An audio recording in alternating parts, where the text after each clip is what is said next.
everyone, welcome to Own Your Story. Today we are at the Artsy Craftsy studio and here's Shia Lynn, the founder of Artsy Craftsy. Hello. So Shia Lynn, welcome to Own Your Stories.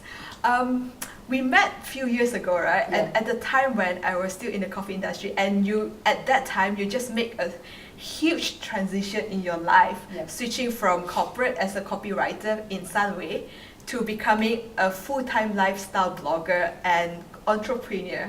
Yeah. So let's start with that. What's your story? Okay, And tell us about that transition. In the midst of my journey as a copywriter, Mhm. I was working on Yeah. the Artsy Craftsy blog, Mm. okay, because I wanted an outlet or a space or a platform where I can express myself creatively. Mhm. At the same time, there wasn't any creative arts and craft blogs in Malaysia that I can follow or that I can feel, inspired by. So I created the blog and I was running it while I was working. Yeah. And then in mid 2015, I realized that as a copywriter, as a full-time copywriter, it wasn't giving me much sort of like vibes, for me to go on, that kind of thing. So Yeah. which is why I decided to quit my job and went in full-time as a creative lifestyle blogger or a creativepreneur, whatever you want to call it. Yeah, And that's started very working on it. very brave because like it's from something so secure to something creative, like it's all on you and you're alone, right, in Yeah. this business. Yeah. So that was 2015 Yeah, until mid- today. 2015, yeah. So it has been 3 years. So far, what are the challenges that you face and how do you stay focused in your vision when you're alone and then you have to create? Because when you're running a business on your own, especially when you're running from home, Mhm. you have to be the one doing everything. I used to tell people this, you gotta do everything, right down to even cleaning the toilet. That's your job, that kind of thing. So I have to create content, post on Instagram, figure things out what to post on Instagram. Mhm. I have to be coming up with different craft projects and whatnot because I have to show what I do for a living, and also it's basically to inspire people. Yeah. And at the same time, got to come up with money-making products, which is like teaching classes, Yeah. or coming on ebooks and things like that. At the same time, got to like connect with clients, meet up with them, work on collaborations, projects, and whatnot with different brands and companies, things like that. Yeah. Alright, so like juggling among all these tasks by yourself, what is like some tools or like habits that helps you Manage all these things. manage all these things that we can all take away? I would say that the constant urge to learn continuously. Even for myself, I'm constantly signing up with like online classes or Yeah. webinars and things like that to improve as a professional I see. creative person. Yeah. So I think those are the important tools to live by, which is to continue learning all the time. Yeah. Alright. So any habits in terms of like routine that keeps you productive? I would say journaling helped a lot. Waking up, dressing up everything, get ready, don't come down sloppily, don't come downstairs Yeah, sloppily. to me that's important as Exactly, well. yeah, to yeah. get yourself into that mood Correct, of correct. being productive. Correct, yeah, even if it means taking a shower first, things like that. And then I will come down, then my nice husband will make me a cup of coffee. That's very nice. Yeah. And then Yeah. then I would actually sit down and start journaling, as in I would actually work out the things that I will need to do today, and I will separate it between work and home, because you're working from home and there are things to do at home like housework and stuff like that. Yeah, so I will work those things Right. out. Yeah. Then as a creator, how do you find your own niche? How do you know like what people want from you, and how do you form that style that is like, this is my style, this is what I'm going to do? Important thing is to really find your own style and apply your own style. How do you get there is to Yeah. look at yourself and your interests, right? Let's say for example, my personal interest when it comes to art, or elements. Okay, let's go with elements. I like things that are magical, or spiritual, fantasy kind, bohemian like, that kind of thing. And when I take those things, I take those elements and create artworks out of it. So if you can be creating the same thing like everyone else, Yeah. but you've got to really implement your own style. And the first thing first is to look at your own interests. What do you like? Because if let's say you want to create something that is not on your own interest, it's not going to work that way, you know. Because, like for instance, if let's say I don't like the color pink and I create things that are color pink, it's not going to work. So the important thing is look at your own interest to find your own niche. I guess as creators, like our challenge is also like putting ourselves out there and then be ourselves. So along this journey, is there any like critics that hurt you, that is like very harsh on you? You know, I've had people telling me that, oh, you didn't graduate in art, so you can't be an artist. You're just a copywriter, so you just stick to writing, you know. You don't know anything about art. You didn't go to college to study art, so that means you can't paint or you can't draw. Or one of the most recent ones I've gotten is still that, until today, you still definitely get it. It is only because people don't really understand what you're doing. But as long as you understand what you are doing, that's really good, you know. So I still do get like you're doing too many things, you know. But the thing is, when it comes to creativity or when it comes to a creative lifestyle business, you do everything. You basically do everything as long as the niche is arts and craft. And as long as you know what you're doing, that's really important. Alright. And then so far along this journey of like creating and then doing so many things as a creative lifestyle blogger, is there any failure? Your favorite failure, say? Favorite failure, that's interesting. I would say, I wouldn't call them failures. I would say that those are the things that didn't work out. You know, and then if it doesn't work out, reinvent the wheel again and again and again until you figure things out. Pivot in a way. Yeah, correct. Pivot. You really, it's just part of it. It's just part of the whole entrepreneur journey, which is to really find your way until you make it work, until you find your way, until you find your style. That my husband would tell me, you know, find your edge. That's your edge. Correct. Once you find your edge, that's it. You know, then you know, okay, this works for me. So you move on to the next, and every time you go on to the next phase, it's just going to continue. It's just another pattern again, up and down until you figure your way out. Alright. So do you have any, say, advices for young people who wants to create, have a career in creative industry? Well, I would tell them to stay passionate. That's very important.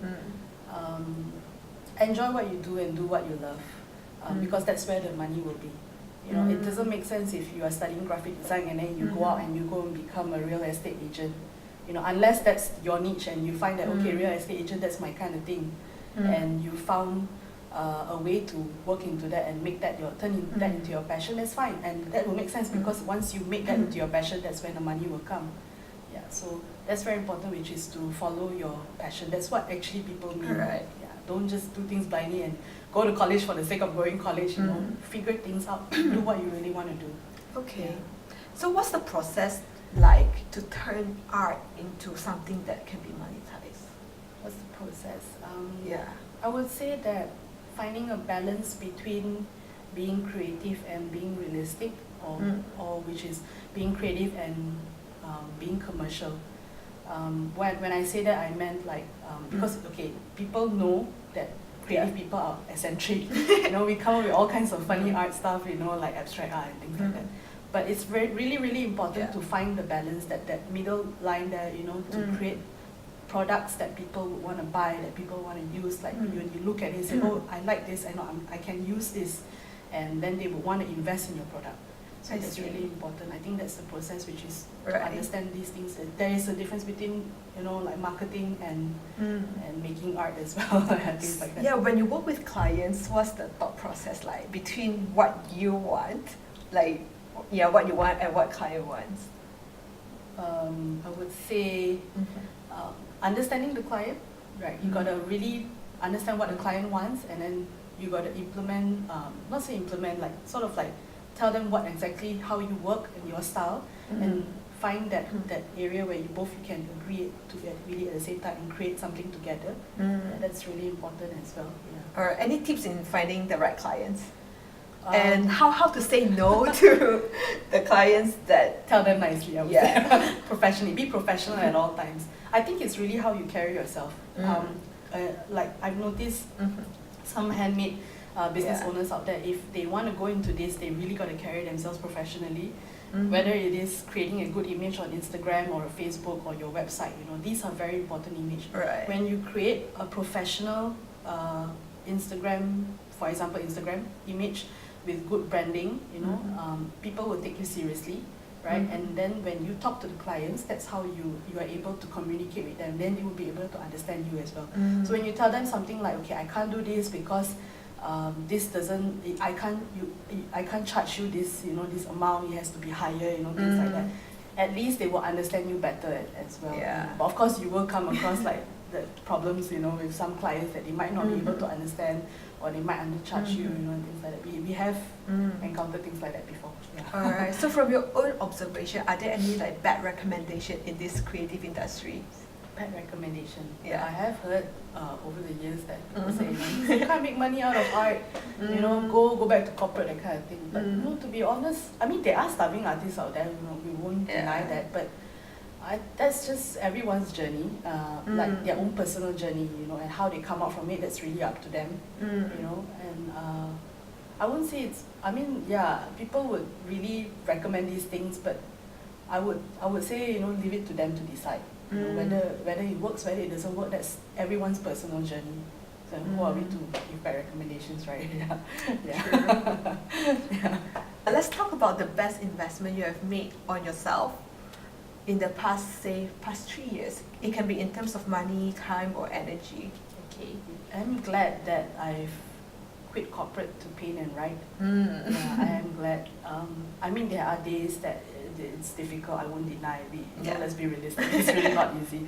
But when you wake up in the morning and you make a cup of coffee, you sit down and you look outside there, in a quiet afternoon, and you're doing something that you love, you're working on something that you love, and these things are just priceless. Or when you wake up and you are with your family, it's something that you can't buy with money. It has made me become a more homely person. I realized that I've basically I've invested in family time, I would say, in more personal time and family time, and that's really important. Like exactly. that's very important that people don't understand. They don't get it. Like they think the most important thing that they always put money first. In fact, like time is our biggest currency. Correct. Yeah. And it's not the whole goyang kaki kind of thing. It's definitely not, because to be honest, really, I realize how busy I get, even though now that I'm not working for a company anymore, not on a pay slip kind of thing. But I'm busy every day. I'm so busy that I have to balance between work and my housework as well. But it's all part of it, and I like it, and to it's the quality of life, basically. Correct, exactly. That's right. Quality of life. That's the word for it. Yeah, correct. Alright. So like along this journey, is there any new belief that you have adopted that has big impact in your life? Well, two things: stay authentic and stay grounded. These two is very important. Because it can come and hit you hard. Life can be that difficult, but it's really important to just stay grounded and stay authentic. This is the two important thing. Stay authentic means you don't really have to seek other people's approval. The only approval that you need to seek is your own. This is something that I preach all the time, which is really true, because it doesn't matter what people say. Even though you may take it with a pinch of salt, but that's just their opinion, because that's their preference. If they are telling you, you shouldn't quit your job for this, that's just their preference, because they are scared. But if you feel that your gut feeling or your intuition, whatever you want to call it, that is leading you to that, do it. And stay grounded. Don't shake so easily. Don't get tipped off easily. Know what you're doing. Stay on the path. Alright. So, is there any book that you would recommend to anyone or has a big impact in your life? Well, I came across an article by Mark Manson, the subtle art of not giving a fuck. I'm so glad I get to say that. Right, I think it's a brilliant title. I know, right? It makes people feel so good to just say that. Exactly. It just caught my attention immediately. I'm like, oh my god, this guy is saying everything that is like what I actually thought of. Any particular lesson from the book? The one thing I noticed that what he's trying to say is that too much fucks given everywhere. Especially when it's not worth your time. Let's say that someone is saying something just out of nowhere. Just like, hey, you're not doing this right. And if you actually you spend the entire day feeling bothered by it, that means there's just too much fucks given. Yeah, this is something that I realized in my silent meditation as well. Sometimes we live life holding on to our thoughts, where our thoughts come and go all the time, but sometimes we catch one and then we hold on to it and then we play, and it's like a broken record tape, right? Yeah, I know what you mean. Yeah, and meditation is really good actually when it comes to staying grounded and staying authentic. Something that I used to do. You know, I've stopped meditating, but I wish to go back into it again. It really helps a person to be in the present moment. Just start tomorrow. Yeah, exactly right. I know. But I mean, painting itself already is like it's meditation to meditative. me. Yeah, correct. Yeah. Before we go to our last question, where can our audience find you and your work? Oh, okay. Well, you can go to my website, www.theartsycraftsy.com. Actually, you can Google me, you can see me. And you can go to my Instagram, which is also the Artsy Craftsy. Alright, beautiful Facebook feed. Facebook as well. Yeah, thank you. Alright, last questions. So, what is the one principle that you live by? I would repeat the whole stay authentic and stay grounded again. And authentic, be aware. grounded, be aware. Yeah, be aware. These are the very important things. Yeah, I just think of one thing to ask you as well. So this is like the last question. Okay. So what's the impact that you want to make through your art and creation? I would say to empower people, specifically women. They don't have enough me time. I think in general people don't have enough me time, so I want to be able to empower people and tell them, like, you know, you deserve me time and you deserve to have a creative lifestyle. Pick up something, you know, and inspire yourself. You don't have to be inspired by others, you can inspire yourself. And of course inspire the other people to pursue their passion. I would say that's the impact I want to. So you're creating this space for people to be themselves and pursue their own passion. Correct. For instance, like when people come here when they want to paint and they said, I can't paint, I'm not an artist, I tell them I don't believe. You can paint, you know, everyone can paint. It's just a matter of believing in yourself. So everyone can paint and believe in yourself. That's beautiful. And so we come to the end of our interview. Thank you so much for taking your time to talk to me and then to the audience. And we wish you all the best with your new studio here By the way, this is Shia Lynn. Yeah, it's in Bukit Jelutong, Shia Lynn. That's where I moved to. So if you guys are looking for any like creative outlet or any projects, look Shia Lynn up at the Artsy Craftsy. Thank you. Alright, bye guys. See you, bye.